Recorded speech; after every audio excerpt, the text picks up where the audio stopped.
Finally, they're gone. I can keep these pennies to myself now.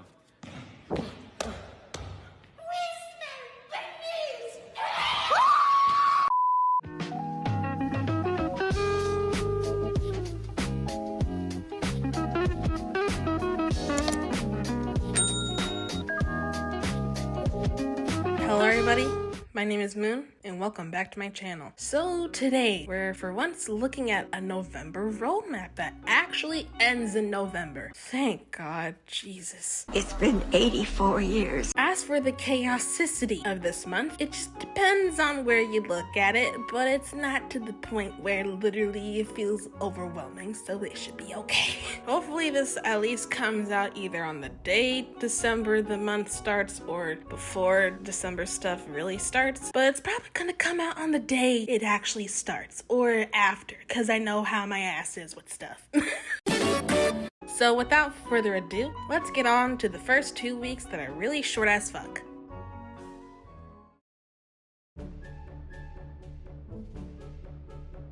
These 2 weeks were mainly stuff that mainly just felt like not much really happened. So on the first week we had our usual Horses of Jorvik race no one really gives a shit about.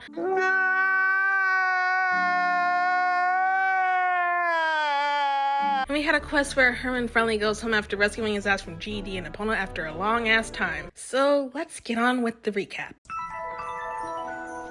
You start out by talking to Lisa, who's wondering where Herman was, and on the side we have the literal embodiment of myself when I'm stressed the fuck out for college shit, but in stable boy form, where Stin can't find the fucking pig feed. Why don't we just relax and turn on the radio? Would you like ham or flute? Despite you looking in almost every single bag, there's no pig feed. Stin basically loses it and begs for help on getting Herman home, and after Lisa and Stin wonder where Herman went, you then tell them that he went to Valedale, since apparently he migrated there during the Christmas event shit and stayed there, so Stin has your ass go get him.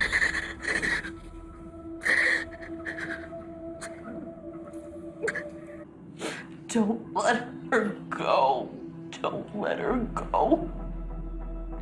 Bring her home. Bring her home to us. You then find Herman having a midlife crisis, talking about shit he's done that got him sidetracked from actually going home in Valedale, and he can somehow still give you a recap on what happened since Epona, so good job SSO. But after a bit, he finally agrees to go home, and after a long ass time, even though he's trying to avoid being the mayor of Jarlheim, he finally decides to go home. Once you meet with Herman at the high ass entrance, he chickens out once he spotted Jack lazy ass Goldspur and GD guards, so at plot convenience, Alex and Tin Can come along and basically saw Herman hide in a fucking bush. How did he not see me? So after Herman tells Alex his issue, you and Alex end up prank calling Jack to do work, which also had a bug by the way on not telling you if you picked the wrong choice on the first convo, and you and Herman sneak your way till you get stopped by a GED guard. So like any other get caught scenario in this game, you do race to run the fuck out of there. Let's do this. Leroy Dragons! Once you reach Jorvik stables, Linda comes along recounting how she saw us break GED's ankles. In Herman's midlife crisis fashion, he takes a chill pill in his house because he was too fucking stressed. And while he's in his house, Linda informs you that she and everyone was holding a surprise party for Herman coming home, and tasks you to get Doriath from Paddock Island to come. So you go to Paddock Island, and Doriath ends up not being able to come, but she gives you the present she wanted to give Herman, which basically is a letter, and said that Herman needs to wait 4.5 years to open this bitch. So you go back to Jorvik stables, people welcome his ass home, and you can tell any of the following stuff that happened either from where he was ranting about his midlife crisis or what happened when you were helping him get back home. Then it all basically just closed out with Herman giving like a speech and shit and basically being grateful that he's finally home, and gives you a saddle pack for running all the way back and forth to places, and that's it. So now that I've given the whole summary of how Herman finally got his ass home, let's start off with the pros. The amount of characters used in this surprised me, even though some of them I questioned why they were actually here. For example, Lisa's dad. But overall, I think they were used pretty well, even though I have gripes with this quest. I'll explain why in a little bit. Next, for nostalgia's sake, I'm kind of glad to see the return of running from GED and how fast fucking Herman went. I'm fast as fuck, boy. Even though he could have all avoided this shit by literally going past the cafe to Jorvik Stables, but okay, so you do you, sweetie, was trying to make quests interesting. Then finally, I'd say this wasn't something I expected since I deadass thought his ass was just gonna show up at Jorvik Stables, do a lineup with people cheering for his return and have a party, and then literally ends in like 5 or 3 minutes, and that was it. But no, this was actually okay. Now the cons. I feel like this quest didn't link up well to the one where we saved him from a few years ago, because, correct me if I'm wrong, we didn't go to Valedale after rescuing him from GED. We literally went right back into New Hillcrest afterwards. We literally were in the field by Maya's abandoned fancy rich-ass home, and Chill talked about needing to make more plans to stop GED and Epona, then went back to New Hillcrest and shit, and that was literally it. It just felt like because they had him in Valedale for that one Christmas station where you help the characters give gifts to a friend, and he was trying to give a gift to Syntax, and they were left there for months, and then they're like, oh yeah, we should probably have Herman come home now. and they lazily had him just come from Valedale instead of having his ass back to where we actually left him, which was in Epona, SSO. Epona. Next, I feel like this was just 70% dialogue, 20% running point A to B, and 10% actually doing something. This was honestly just running back and forth and sitting through dialogue, and even then, the Jack Goldspur prank call part didn't really give an indicator from Alex, and I fucked up and needed to redo it in the first part. Then on top of that, the second option was still a, you don't sound like Mr. Peanut, and it ended up being Tin Can redoing this shit, and then my ass thought, okay, they want us to sound like that. But yeah, I kind of felt like shit was messy. Instead, why not just have Herman put his big boy pants on and just tell Jack he don't want to be a mayor advisor? Like, give him some character development. Problem solved. Lastly, I mainly felt like this was kind of just, Okay, he needs to go back to Jorvik Stables now. and as I stated in the first con, it just seemed like they forgot to add on how he got home midway. I was also hoping they finally continue the GED problem in Epona's questline, which is another side questline that SSO's forgotten that still hasn't gotten love in years. Especially that fucking island you still can't go to in Epona ever since it came to the game. Like, why do y'all keep forgetting about blocked off areas in the game, man? Overall, I'd give this quest a 4 out of 10, because honestly, this didn't really feel memorable besides laughing at how fast Herman ran. His ass ran like Usain Bolt, y'all. He was gone. And liking the return of some characters that weren't getting a lot of TLC side quest wise. It's just another short side quest with most of it being dialogue and running back and forth and getting a mediocre reward for it. Besides that, they had another horse discount on the American paint horses, American quarter horses, and for some reason Curly's in the Horses of Jorvik event. I don't know how Curly's relate to Western, but okay, SSO. Then there was another short holds for a story quest, this time over a legend missing a page linking the Druids and Young Jarl, and finally after a long ass time they redid the icons, sort of. For those of you who don't remember, back in August of the month, SSO thought it was a brilliant idea to redo the icons of the currency when no one had an issue with the old ones whatsoever. SSO thought it was really cute to give us a silver J sticker as a fucking Jorvik shilling coin and a basic star and a circle for star coins. With this, they've made the icons bigger, I think, and they changed the Jorvik shillings to a hexagon with a J. Overall, they look like currency, even though the star coin one is still basic as fuck, but I do like them. They're like at an okay for me, but I still prefer the old ones over this, to be honest. Thankfully, people that are colorblind can also differentiate them now, and they look like decent currency, so I can deal with this, even though I'd rather have the old currency before they started trying to change shit. Just never, ever, ever have me see a fucking silver J sticker and try to say it's a fucking coin again. Don't. That was week 1, so on to week 2. Week 2, we have the Gen 3 Belgian War Blends and the return of the H&M courses. To get this out of the way, the H&M courses is a part of the collab with H&M, and yes, that's the clothing brand, but it's on the horse side.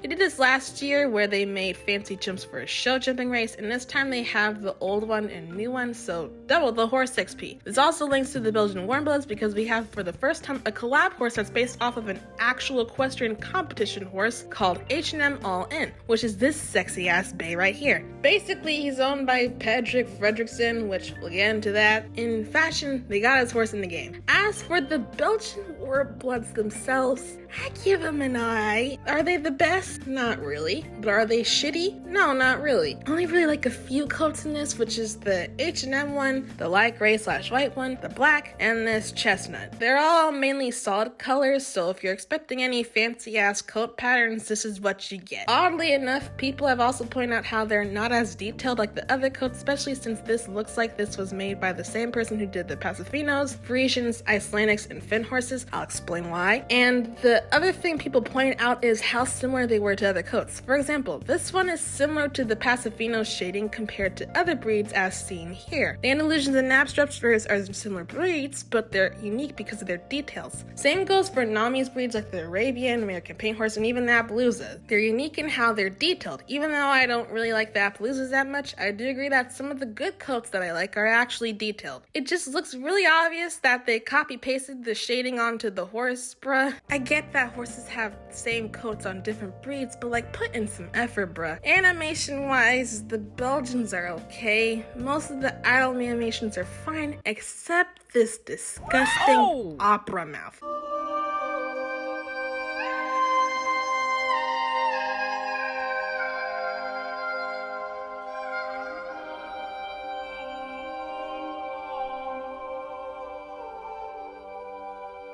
It has the Gen 3 Frisian mouth syndrome, but it's not as frequent as the Gen 3 Frisian and not as irritating, so it's adaptable. Thank God they're not 900 something, because if they had them at that price, ooh lord, I was about to cook them. Even then, this kind of feels like it should be a horse that's like 700 something star coins, to be honest. Gait-wise, some of them look stiff, and then the jump feels like they were trying to replicate how they jump in real life, and the tail looks nice in real life, but the problem is in SSO, tails don't really have hair that actually flows like that, so it just looks like a carved noodle piece of hair that either looks decent or disgusting, and when they try to section it, it looks really odd. So when doing the jump, it's just a fucking mess in the back, and on top of that, it kind of just pauses in the air for a sec when jumping, making it look like it's stuck there for a little before going back down. I give them a 6 out of 10. They're okay, but they could have been better. I just don't get why y'all think it's cute to have y'all try to do this opera mouth thing on horse breeds, because in real life, it can be cute or funny, but attempted in game, it's just never really looked cute. It mainly depends on the coats, since some of them have very bright ass eyeshadow that makes the eyes look weird as fuck, but I think if you've picked a coat that's decent, then these will be fine, even though some of them are similar to some coats shading wise,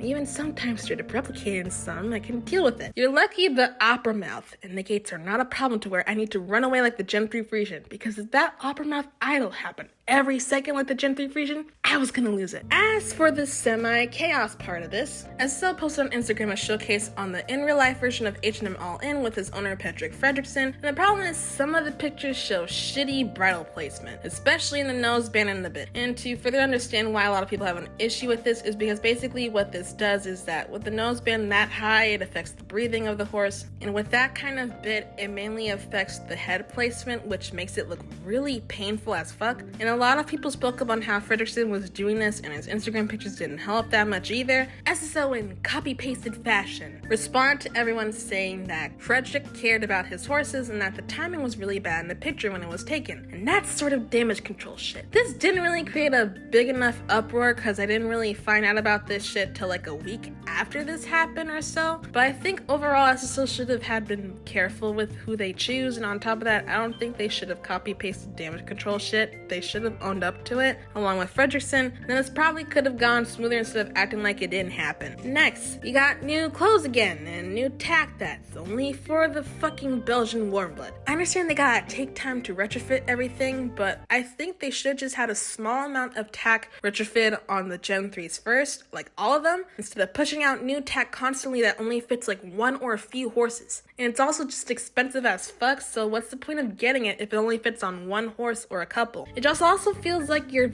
that money hungry to do this, because when the Icelandics came out last year, they only made this bridle only available on Icelandics, so why not just wait till all the tack is retrofitted before releasing it? It honestly would make them feel worth it than just using it on the newest breed for an Instagram story, or use them in an Instagram post, and then after that, you throw it back into your home stable to catch up dust. Next, there's another short story with Mrs. Holdsworth, this time over the Macleod, who were basically Roman magicians and shit, and that's it on that part. Lastly, SSO made a new login queue system where basically they put you in a queue to wait there, and also suggest the option if you want to go to another server. And the claim is it's supposed to make stuff move faster and move more smoothly, but honestly, it just more so feels like a fancy version of not getting in for hours, but I don't really know how long this would take or what it looks like since I usually log in later on in the day and not really experience issues like that on a Wednesday, or wait till there's actually something to log in for in another week. So that's really about it for me, so I don't really know. And that's it for the first 2 weeks of November. So now let's move on to the last 2 weeks, which is mainly week 3, and since more shit happened there's not really much in week 4.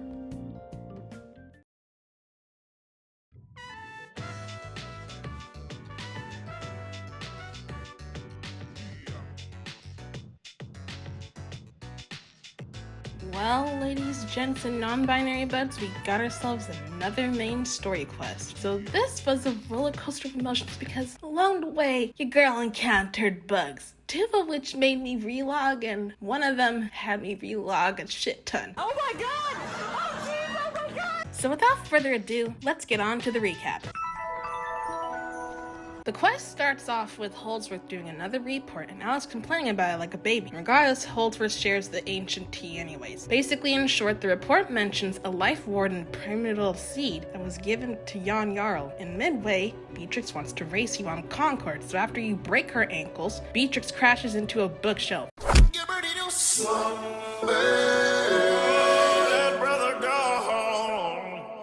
After investigating the bookshelf, it reveals this big-ass door, so you start looking for how to open the bitch up. After seeing a squirrel come out of the door on its own, you start chasing this little shit, and after throwing at random shit and somehow hitting the chandelier after a long-ass time, this took me a long-ass time, okay, you open the door. Upon investigating the long hallway, you discover that basically what a primeval seed does is basically it grows another one of the primeval trees, and since Jan Jarl's terraform movement, your next location is to get the seed from Jan Jarl. After making it to the tomb, Holdsworth and the Soul Riders try to ask for the seed from Jan Jarl, but he basically throws a shit fest and acts really bipolar at them. Hey, kids, Patricia! About it all! Honey, can you be quiet? I'm just trying to... And since he only liked us, he wanted us to do a test to get the seed. So after everyone left, the man basically gives you the most basic fucking riddle. But since SSO wants you to look stupid, you can only say one of these options, to which basically after a long ass banter of Jan Jarl being a little bitch and tricking you, he gives you the seed anyways. With the seed in hand, he head back to Fort Maria and decided to race Beatrix on the way home. However, as you pass Maya's old fancy Gucci home, you run into...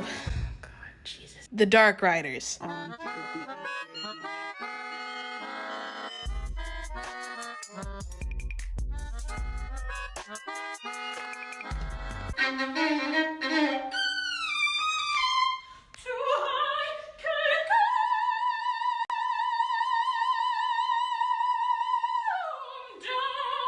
And I'm Jessica the Coolest. Peace, y'all. Okay, I'm sorry, y'all. They don't go together. I just, no. Look, you have 3 out of 4 here, and 2 of them are inaccurate as fuck, and one of them is crusty as fuck. So for the first time in quest history, the Soul Riders and 3/4 of the remodeled, messed up Dark Riders, with one of them being hot, are at a standoff with you. And after roasting and interrogating each other, Holdsworth figures out they're holding Draconium, so you got no choice but to stop them. However, Anne starts to have severe PTSD about Concord getting taken again after the Dark Riders start to threaten taking Concord again, leading to Anne recklessly opening a sun portal that reacted heavily to the Draconium, leading to cracks, escaping manta rays, and fire in the area.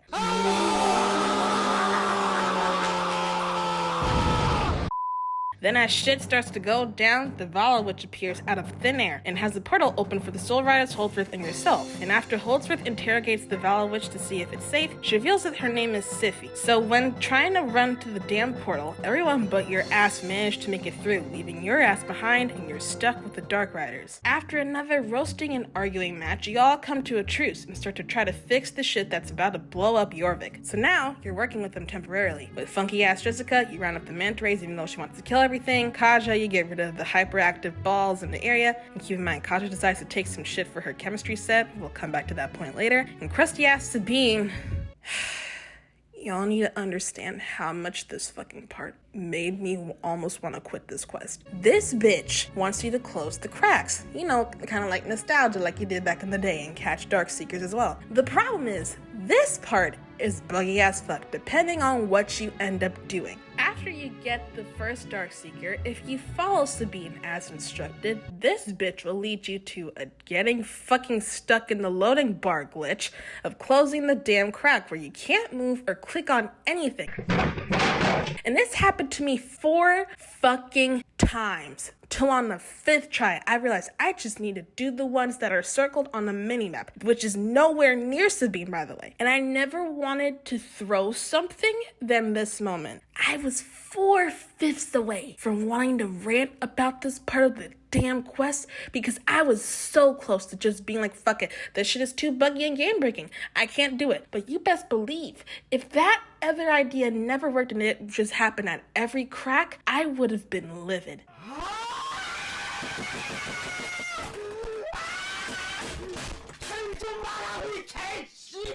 And then with the Dark Seekers, you just have to click on them repeatedly until they die, and then you get them. After finishing everything, you end up finishing the truce with the Dark Riders, and you both head off your separate ways, and you head on to Fort Maria to find Linda. You find Linda, you tell her about one of the following highlights after explaining to her about the damn roller coaster of emotion and shit that happened along the way. And this was the first day of the quest. The second day, Linda explains her research on the Life Warden seed, and after enough deducing, you figure out you need to plant the seed in 8-inch soil. So you go to where the primeval tree was cut down next to the Sleeping Widow, and before you could plant the seed there, we had the return of Dancing fucking P.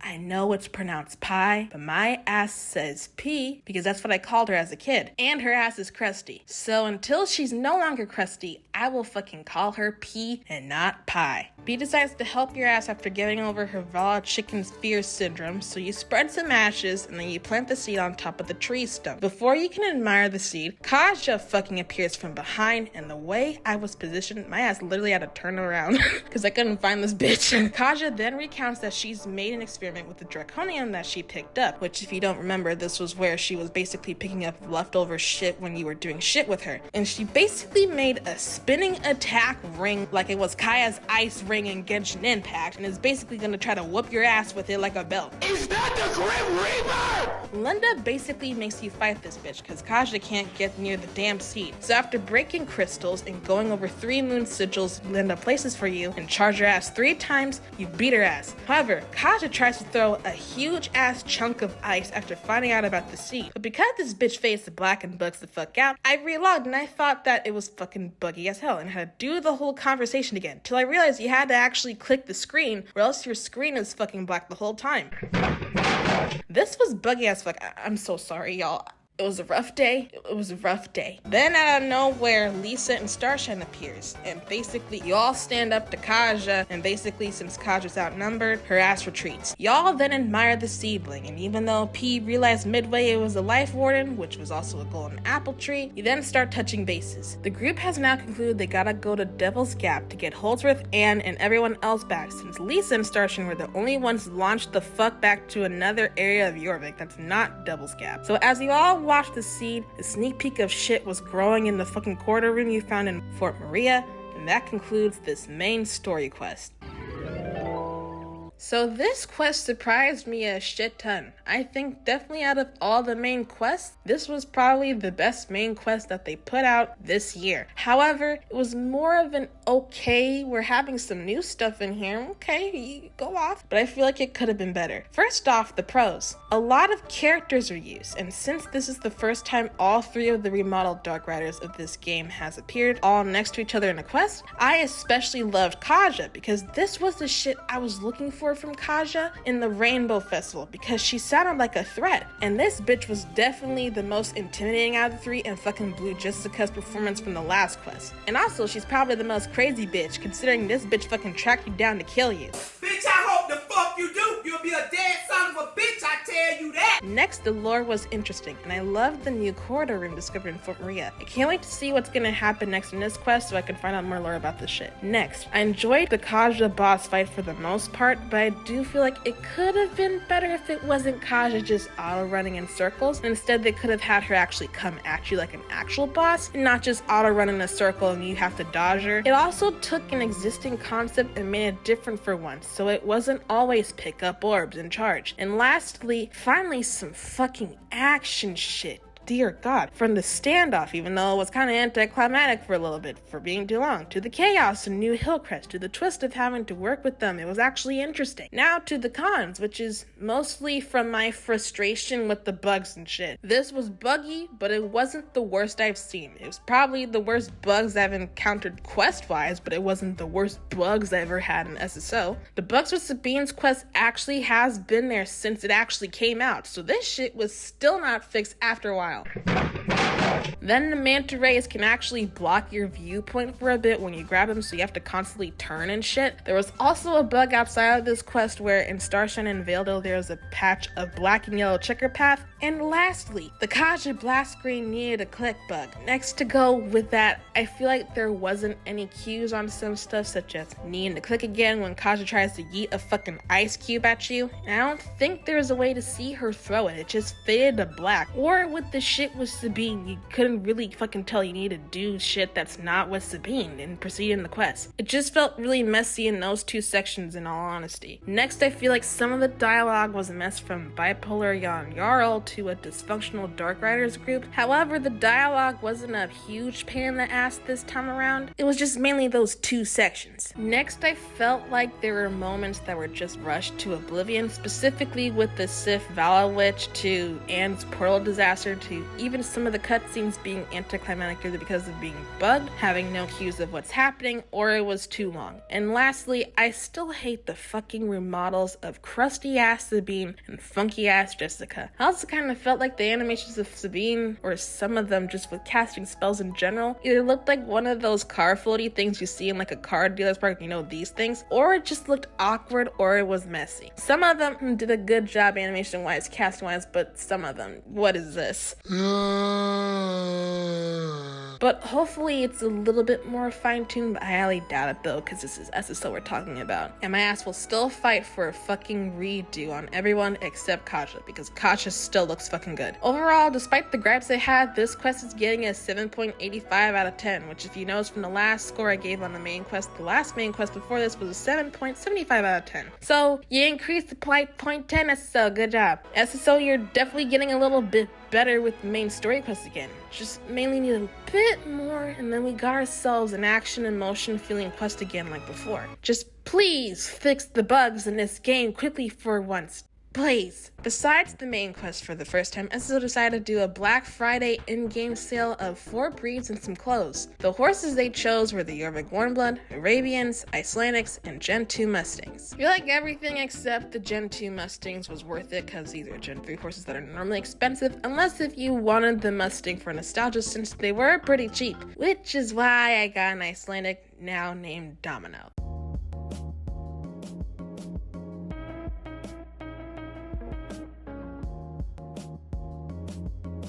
I was planning on getting an Icelandic at some point, so this discount was a good opportunity, but I did wish they had all the variations and not only some of them, because they only missed the 2 new ones from the variations that dropped back in August. As for the clothes, honestly, only one piece of tack was worth it, and that was this old Star saddle pad from the Observatory store. Most of the clothes were either ugly, shitty stats, or they were still fucking expensive, because they shoved in clothes that were originally just star coins only, and apparently 100-something star coins equaled 9.9k Jorvik shillings or higher. None of the clothes were really worth it, because in my opinion there wasn't anything good that you actually want. People on social media also gave their feedback on this, and most of them were definitely saying what I was thinking. It's a brilliant definitely an idea, but the choices of items that they chose for Black Friday, especially for the clothes, were shitty. I think what they should have done was had either all their horses on sale or had a lot more than 4 breeds of horses on sale, because they know their Gen 3s make the most money, even though there are still a couple of buggy messed up ones,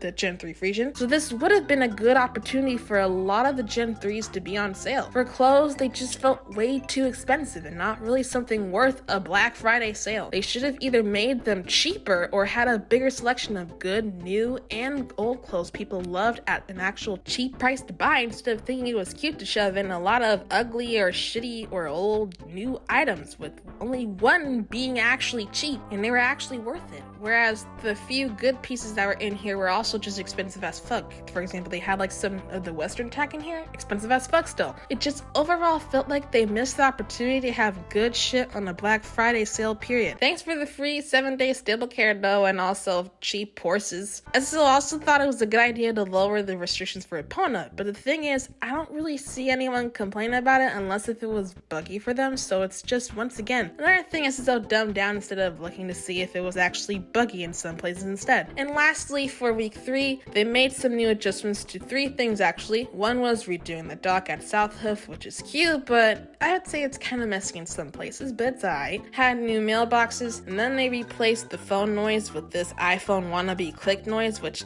I hate, by the way. But overall, not bad stuff. Just wish they told us about this shit earlier, just saying. Next, we have the stuff in week 4, which is nothing much. We got another new race in South Hoof with Skip, more new tech that only fit a few breeds, and that's it on the game side. However, for outside of the game, this technically counts as a part of November, which this was delayed, but it's the November blog. To sum up the article, it discusses what SSO has been doing since the feedback from the disaster that was the beta test, and fully admits that it was more of an alpha instead of a beta, which I couldn't agree more to this statement. Because for a beta, this just felt very unfinished. They claimed they made adjustments such as making the breast size bigger, adjusting the skinniest body, and some other details, but they don't show any of that in picture form. This mainly felt like it was a please take our word for it, and we really did make changes to it. However, at this point with them, I need to physically see what they're doing, and this is what I was afraid of, which is not showing much again on what's actually going on. I also find it odd they kept referring to it as a beta after saying it was an alpha. And the other thing I found weird is that they kept saying they want to be able to represent the body of an average girl, which once again indicates SSO is still struggling to fully acknowledge people that aren't girls that play this game. SSO honey, the reason why people mention the importance of being diverse in the character creation in both directions is because y'all need to consider people that are non-binary, male, and more, because otherwise we're gonna have a problem where y'all don't try to not only represent others, but also just gonna show further you don't really care enough to cater to all genders. We also see people once again bring up the, oh, the story's too far gone, or oh, it's a sisterhood. And as I stated multiple times, the story isn't really about a sisterhood. It's about being on the quest to defeat the Dark Riders and Dark Core and Garnic and shit. All they gotta do in dialogue is change pronouns, and that's it. It's not that hard besides needing to make a model. Also, for a more in-depth opinion, once again, I'm gonna refer to y'all to episode 1 of my SSO docu-series in part 7, where I discuss how it's doable to have all genders in the game and how it won't affect the message of empowering women, the story, etc. They've even responded to some people with comments like this, trying to justify why they said average girl. But even then, from what we saw in the beta, aka the alpha now, was that their attempts at diversity didn't go in both directions. There's people in the game that have the body we have now in this game as well, and you can't go around with the mentality of, oh, sorry you feel that way, because then it shows your ass doesn't want to be diverse enough. They also claim that they have more stuff for us and said that they saw the differences of size and shape, but I need to see that. I can't just fully put my faith in them and say I 100% trust them that they won't fuck up the character update, because they haven't shown me enough to where my ass isn't gonna worry about the character update itself. Not to mention, it's also concerning because they say that they are also limited to some shit, even though they're trying to be fucking diverse. Like, pick a struggle. At this point, with the character update being the most anticipated in SSO history that needs to be handled with care, I need to see physical proof you're working on things we've given feedback on, because for years we've given feedback on stuff like the Gen 3 Frisians before they were released, the way areas were remodeled, the way characters looked, etc. It's either you make the changes based on the feedback after a long ass time they were released, or you don't change anything at all. It's at a point where we have to beg and plead to you, SSO, to not do something that'll fuck up something in the game because of the failure of the Gen 3 Frisian remodels of areas like Steve and Silverglade Village and other things in game that people still ask to be fixed. So that concludes November, and depending on when this comes out, December stuff and the Christmas event is either about to start or it already started. And my ass is excited to see snow in SSO again after years of missing it, since being able to experience snow before they took it away, since I've been playing this game since 2012. And I also hope y'all had a brilliant Thanksgiving break. I forgot to say this in the October video. Okay, I was really tired. And I'll see you all next time. Bye-bye!